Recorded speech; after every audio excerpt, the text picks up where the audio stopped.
God of War Ragnarok only dropped a month before the Game Awards, but in that month, it sparked the hottest Game of the Year debate in years. Elden Ring ultimately did end up taking home the coveted award, but Ragnarok walked away with 6 total awards to Elden Ring's 4.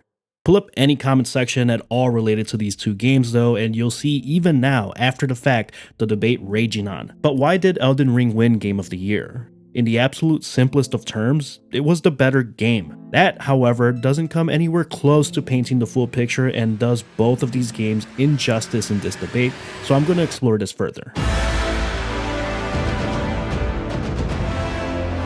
Hey, Danny with the DMGT here, the place without a niche except for music, gaming, and tech, so please consider subscribing. Okay, so to continue with this video, we need to establish some common ground, and we'll start with the Game Awards description for Game of the Year. After all, you can make your own decision about which game you like better, but we are debating the award with the most industry reputation, so we have to base it on that. On the Game Awards website, the Game of the Year category is described as recognizing a game that delivers the absolute best experience across all creative and technical fields. I don't know about you, but to me that sounds equally vague and specific, though in general you can distill that down to what gave you the best overall experience. Now, what we're not going to do is judge both of these games based on what they are not, just on what they are, and then at the end see how they stack up. Elden Ring ultimately winning, I think, proves that its whole is greater than the sum of its parts, but it also doesn't mean that Ragnarok didn't deliver an exceptional experience. So we're going to focus on each game's strongest selling points, the world, gameplay, and story, because I think the music, the writing, some of the other aspects are really toss-ups and not where the victory was decided. Elden Ring is not just open world Dark Souls. That, to me, is as reductive as calling Ragnarok God of War 2018 DLC.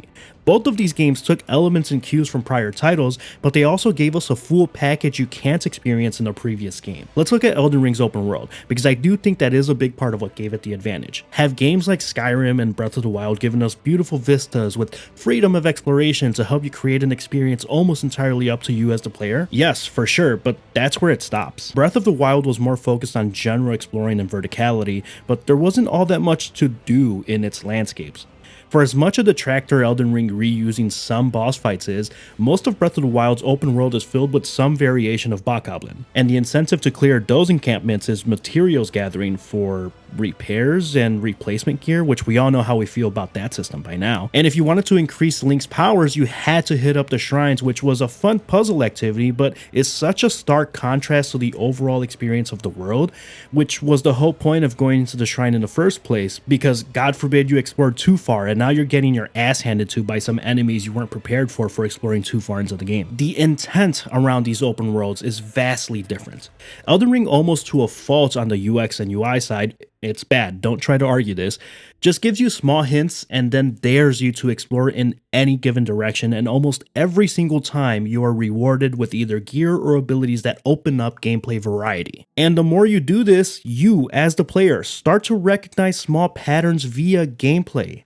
You discover these markers mean you can unlock the section of the map without climbing some dumb tower. Ruins usually mean there's some treasure that can help your gameplay. These cave markers mean you'll get upgrade materials for said treasures. And it all continues to build upon each other, interlinked via the gameplay itself. And sometimes those visual cues take you down the literal rabbit hole of some really obscure side quest. It does this in every single area of the map. It's been said a million times this year already. This game is massive and filled with things to do. Hundreds of hours worth of gameplay in a way that doesn't feel like a chore. That is how this open world is different from anything we've gotten before. And those small creative decisions is what makes Elden Ring's world more than just open world Dark Souls. Now, later in the game, this does become less impactful because you really start digging into one particular playstyle, so weapons and spells don't always make sense for you as a player depending on your build. But once you do have those items, you can switch up your build after you defeat Rennala. That is, if you haven't leveled up far enough that you can just equip any item and any weapon in the game. That's not even mentioning the major fortresses and dungeons in Elden Ring, which, yes, are more traditional From Software tropes, but still built in a way that gives you a greater sense of scale and even some of that verticality Breath of the Wild focused more on. Now, as for Ragnarok, have we had compelling, high production story games before? Absolutely. Uncharted 4, The Last of Us 1 and 2, Red Dead Redemption 2's campaign, God of War 2018. Production-wise, I'd say Ragnarok is on par with The Last of Us 2, particularly when you consider that both of these are sequels to insanely revered games, and the scope of each is cranked even further than before. I do believe Ragnarok's pacing was handled a bit better than The Last of Us 2, but thematically it didn't challenge the gamer quite as much. However, I think where most games are afraid to alienate new gamers in their sequels, Ragnarok took a stand and did things in a way that felt more complete having played and understood its previous installment. This is particularly true with how relationships and characters like Kratos, Atreus, Mimir, Freya all develop. You aren't beat over the head with the events of the previous game, making this one feel much more fluid story-wise, and you dive right into the events of this one that are a direct continuation of 2018. Ragnarok took a much more traditional storytelling approach than Elden Ring, and although I do believe Elden Ring has a good story, we can discuss whether or not written exposition and lore is a good way of telling a story in a video game another time. The quick time events and non-playable scenes sprinkled in with natural character dialogue while you explore the realms is way more palatable to the average consumer of delivering a particularly emotive story. The writing, the acting, the action sequences inspired by an Uncharted type game, all of it was top notch. It stumbles in some areas compared to 2018, Ironwood, I'm looking at you, but it all felt necessary to the larger narrative being delivered. You simply cannot get scale of this magnitude combined with emotionally compelling plot without God of War 2018. The way Ragnarok handled the transition between playing as Kratos and then Atreus is incredible, and building Atreus' playstyle in a way that felt natural yet different to Kratos is a feat that is worthy of applause.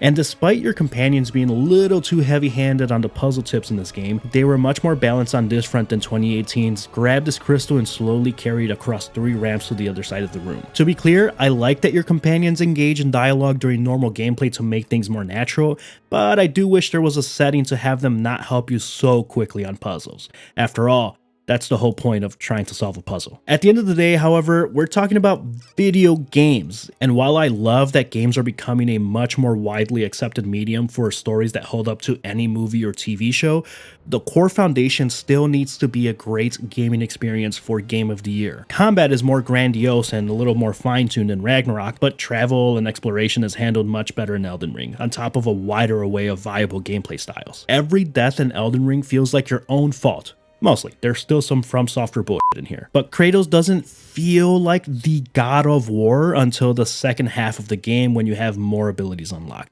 Remember what I said about intent? That's where the small gaps start to surface in making the decision for Game of the Year. As far as influence, I believe Elden Ring's open world will influence games for years to come. I also believe that Ragnarok will hold up as one of the best story games, but I don't know if it will influence story games the way that The Last of Us 1 did, for example. On that front, only time will tell. I guess what I'm really trying to say is Elden Ring won because it didn't have any climbing sequences. Yep. Guess we're doing this one boy style. I'm just kidding. Listen, I truly believe that either of these games could have won. Even now, you could convince me that Ragnarok is the Game of the Year. But the Game Awards have ended, Elden Ring did take the award, and everyone is free to decide which game they like best. I just generally enjoy these respectful debates. Anyways, thanks for watching the video. Let me know what you think. Do you agree, disagree with any of my points? Which one was your favorite Game of the Year?